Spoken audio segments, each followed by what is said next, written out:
Hello, hello, welcome back.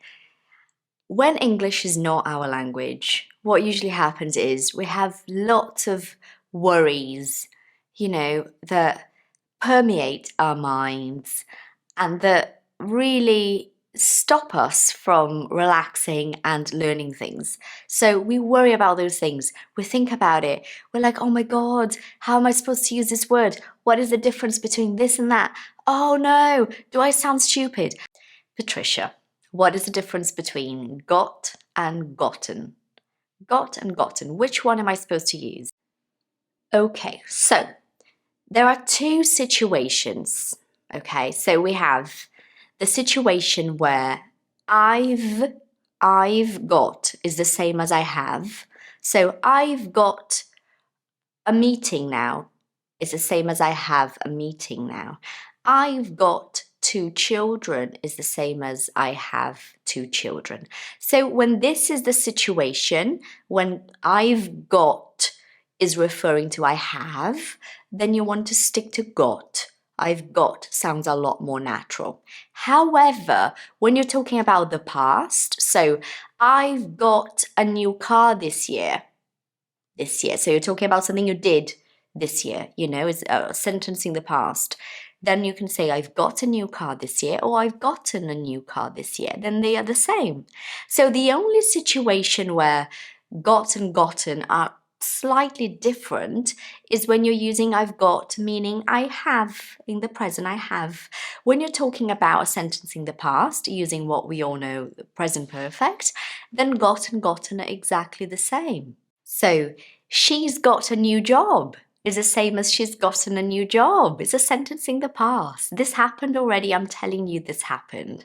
And this is the simple answer for this question. So don't overthink. Don't bring yourself this awful panic, trying to know, there must be a complex answer for this. No, there isn't. It's as simple as that. The second thing that you may be worrying about is what is the meaning of ain't? What is the meaning of that? I hear it a lot, especially when I'm listening to American content. Yeah, you do. Ain't means more than one thing, which is why I think it can be a little bit confusing. But the meanings are am not, so I am not here is the same as I ain't here. Is not, so she is not my friend is the same as she ain't my friend. Obviously, he is not is the same. And are not. So the prices aren't increasing is the same as the prices ain't increasing. And it's also the same as have not. So I haven't got time, I ain't got time is the same, and has not. So when you say he hasn't arrived is the same as he ain't arrived. And that's it. Third thing that you worry about. When it comes to pronunciation, what is the difference between to, as in T-O, to, as in T-O-O, and the number two? What is the difference in pronunciation? To give you a very simple answer, they are the same. This is my simple answer, okay? So I'm going to school. I like this too. And I have two brothers. It's the same. The only difference is that with to, which is the first sentence I said, a lot of the time, because it's in a sentence, it becomes smaller. So the sound is smaller, which makes it sound like t. She wrote an email to me, to me. So it changes the sound because of the sentence. But when it's something quick, like, I want to give this to you, then it's to, which is the same as to and the same as to. You see what I mean? So the only difference is the to in a sentence, depending on the sentence, may sound a bit smaller, but the pronunciation of the word itself is the same.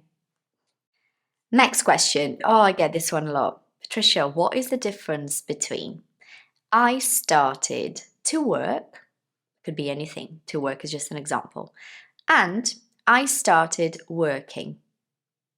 None. You can say I started to work and you can say I started working. There's no difference. Next one. I like this question. It shows me that you're paying attention to British English. What is the difference between while and whilst. What is the difference? Okay, they are the same. So whilst is the British version of while. However, when while is part of a structure, like part of an expression, for example, I will see you in a while, in a while, in a while. This is like a set structure, then you have to say while, you cannot say whilst. I decided to rest after a while. So it cannot be a whilst. It has to be a while because this is a structure. But when the word while and whilst are just, simple words, not part of a structure, then they are the same. So you can say, I was listening to a podcast while I was working is the same as saying I was listening to a podcast whilst I was working. So you're going to hear British people using whilst a lot more than while in sentences like this. They still use while, but it's great to know that that is the British way. I tend to use whilst a lot more than while because I think I heard it so much. But yeah, that's the answer. Simple as that. The next question, Patty, can I mix my pronunciation when I'm speaking? Can I say, for example, tomorrow, in a more British way, tomorrow, and then say work? Is that okay? Yeah, that's my simple answer. That's absolutely okay because you're not a native speaker of British English and you're not a native speaker of American English or Canadian or whatever. You are a native speaker of your own language. So if you are like me, then that is Portuguese. If not, then it's another language. So yes, it's okay to mix.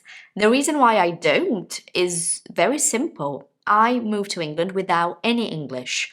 So I learned in England. So I don't mix because I never learned to say things in another way. But it's normal to have learned something in a particular way. So lots of Brazilians end up learning American English, and then later on in life they realize they love the British English and they want to change patterns of that pronunciation. They can, but there are still words that they're so used to saying that kind of become very difficult to change. So it will end up sounding a bit mixed, and there's no problem. There's nothing wrong with that. It's fine. And the last question is great. Can I say children when I am talking about my adult kids? So you have kids, but your kid is like 18. Do I still say my child? Yes, we still say children when they are adults. That's the word we give in English. So I have 2 children. Now they are in fact children. But when Dominic is 30 and Mimi is 29, I'm still going to say I have 2 children because that's what we say in English. Ah, it's a good one, isn't it? I know. I hope you enjoyed this video. I like to make things simple and accessible to you so you're not panicking about things that you don't have to panic about. Let me know if you enjoyed it and see you guys next week.